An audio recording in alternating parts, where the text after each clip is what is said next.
If you're an international student in the UK, whether you've just finished your master's and looking for a full-time role, or you've just come to the UK and looking for a part-time role to do along with your studies, then this video is for you.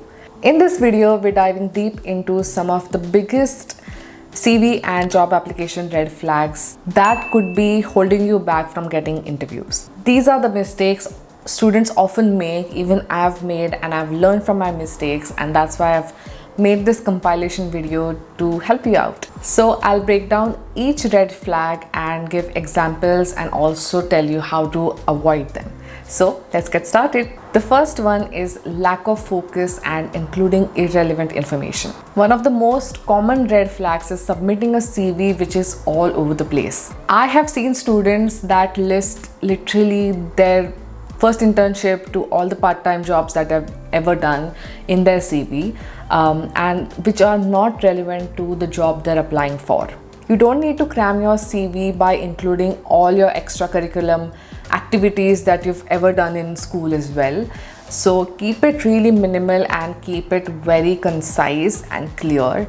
So for example, if you're applying for a job that is in marketing, then include your top 3 or maybe 4 jobs that you've done which are completely latest and which are extremely relevant to the job. Employers are not looking for everything you've ever done in your life. They're only looking for your experience that is completely relevant to the job role and your skills, and that is why it is really important to include the latest ones, and that's how it can just, they can understand what you've ever done, what your experience is, and what your knowledge is, what your skills are. That's how they'll get to know. This is also a quick tip. If you're writing your experience, please write down every line with one question in your mind. Why is this relevant to the job role? That's really, really important. And also do not include any personal information like date of birth, marital status, religion, unless it is asked in the job application specifically. I know this happens a lot in the UK. When you're applying for a job application, then they ask you, but do not mention these things into your CV. I think that's completely irrelevant. The second one is inconsistencies and gap in your employment history. So gaps in your CV are not the problem. I think a lot of people think that having gaps is like, oh no, it's over for me and I'm not going to get the job because of this gap. That's not the problem. But if you fail to explain the gap, that is the problem. Employers look for a clear and chronological flow, and if there are gaps in your education or work experience with no explanation, then that could be a problem. So let's say the last job you worked was in 2021 and then the next job was in 2023. Then you can literally put like a career break, or whatever the reason could be. If it's your education, if it's moving somewhere else, if it's your personal reason, just mention there like a career break and then the reason following that. This way it shows transparency and also prevents confusion, and the employers don't have to wait till the interview, even if you get one, till the interview to ask why is there a gap in your CV.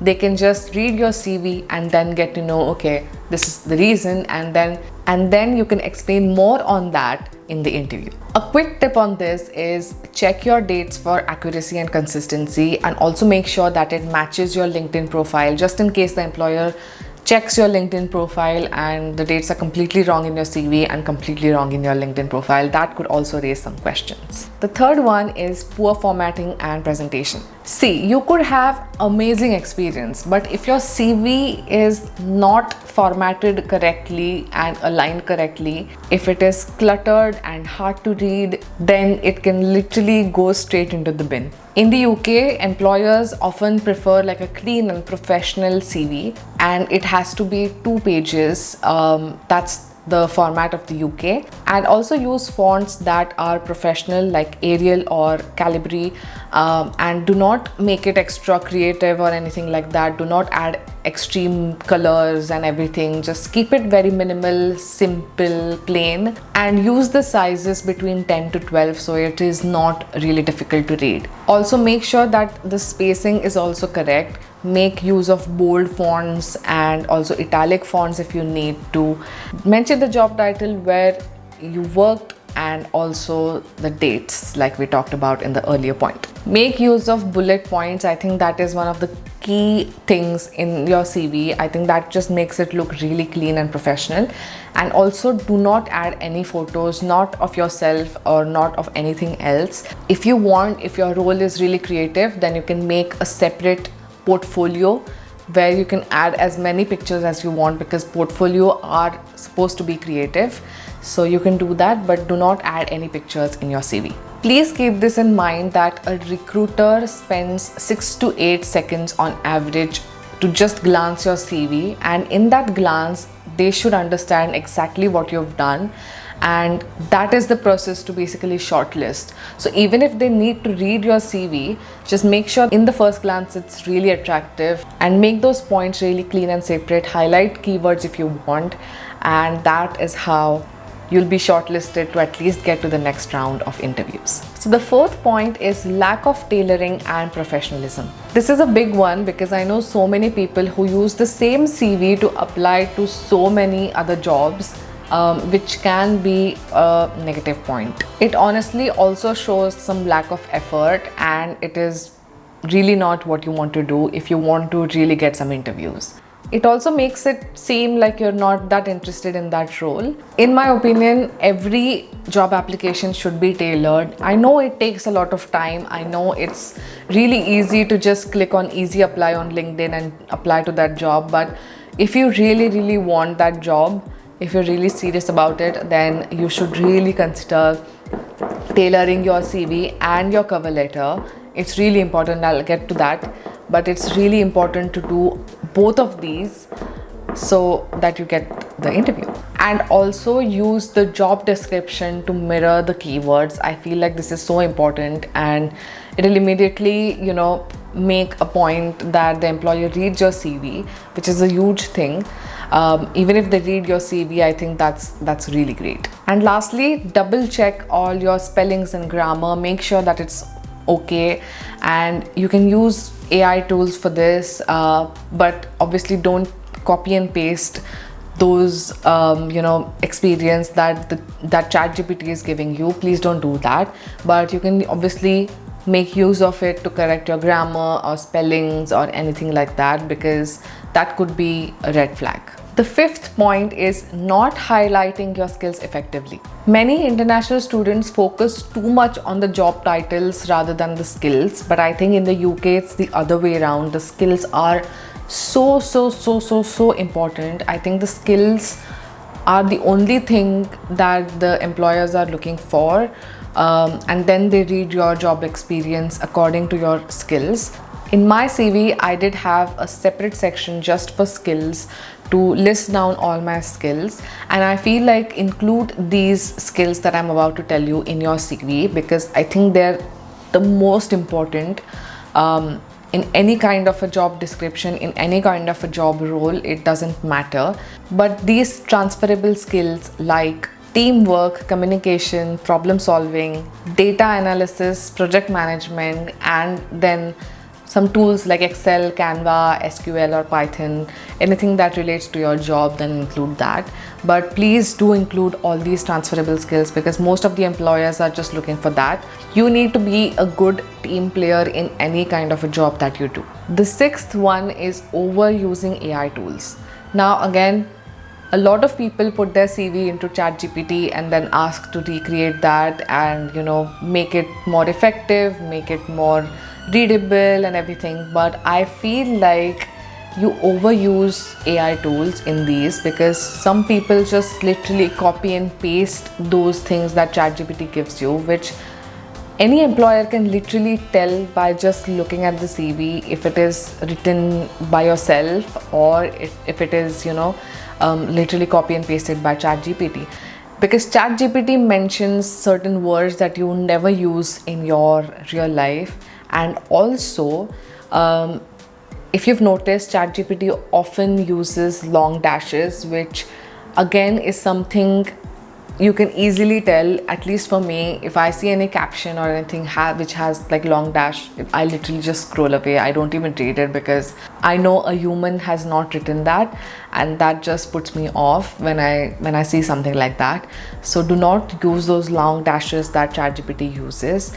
Use AI to assist but not replace, because you do not want to sound generic or robotic or anything like that, and that could backfire. The 7th red flag is lying about employment history and also your visa status. This is such a big red flag. Padding your CV with fake roles and responsibilities might get you the job, but if you get caught, then it'll be the end of your career. It won't be good. I feel like so many people lie about the dates, lie about, their job roles and responsibilities, because there is one thing in the UK that they do is referencing, and you have to give previous employers references, which is the name and email and contact number. Even if you get shortlisted, they refer to your previous employer, and if something doesn't match, then you're not going to get that interview. So it is really not worth lying on your CV.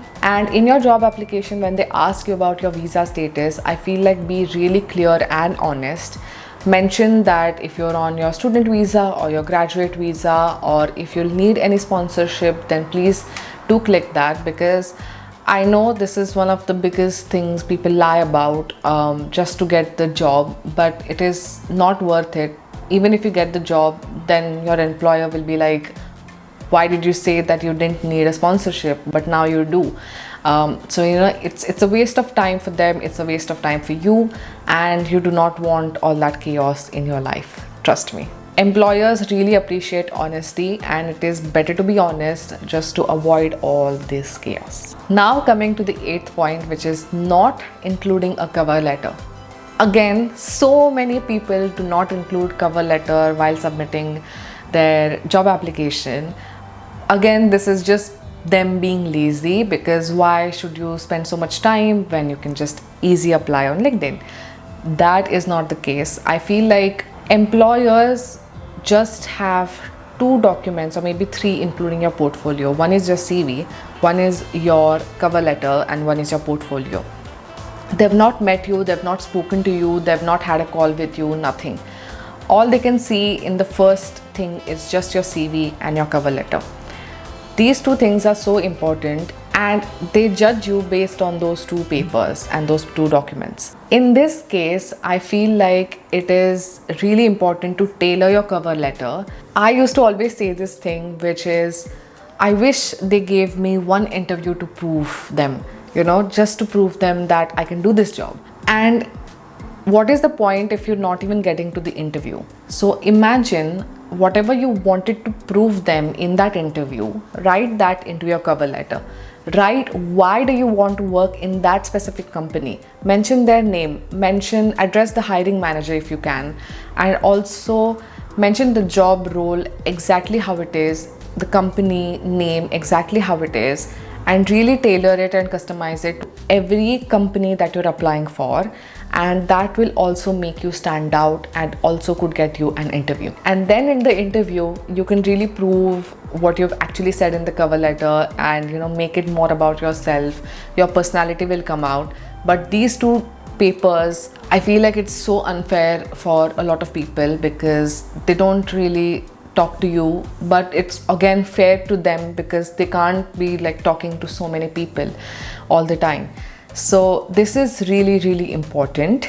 So do really tailor your cover letter, and please do add it in every job application that you do. The 9th point is having unrealistic expectations about the job market.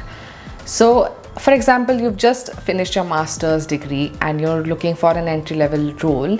Now over here, do not expect like a salary of £45,000 a year or something like that. Please research about this role, and please put your expectations down like that, because a lot of times you might not get selected just because of these unrealistic expectations, and it might work in your favor. I know you want to earn money. Who doesn't want to earn money? But be realistic in these situations. you want to stay grounded in these situations and also do not want to kind of send across a wrong message. So start with where you can add value and get your foot in the door. And then obviously if your employer is really happy with your work and you, then obviously you'll get performance appraisal, which is really important in the UK. And you can research these salary benchmarks by going on Glassdoor or even prospects.ac.uk and check how much salary this job title is getting, and also check the area, because salaries in Midlands is completely different to salaries in London. So please do research and check that. And the 10th point is submitting an application without a strategy. So finally, the last red flag that I'm going to mention in this video is this, and do not spray out your job applications and CVs to anywhere and everywhere you can. Please research the company that you're applying for. See if you're really interested in that. See if ever you're going to apply, and if imagine if you're joining that company, if you like that specific industry, and check out their LinkedIn profile, check out their website, and really look out for their mission and vision. And I think mention those keywords into your CV and job application, because I think that is like a brownie point if you do that. Instead of applying 50 job roles in a day, just choose maybe 10 or 15 that you really like, and then apply. Again, like I said, tailor your cover letter, tailor your CV, and then send your job application, because I think that is really important.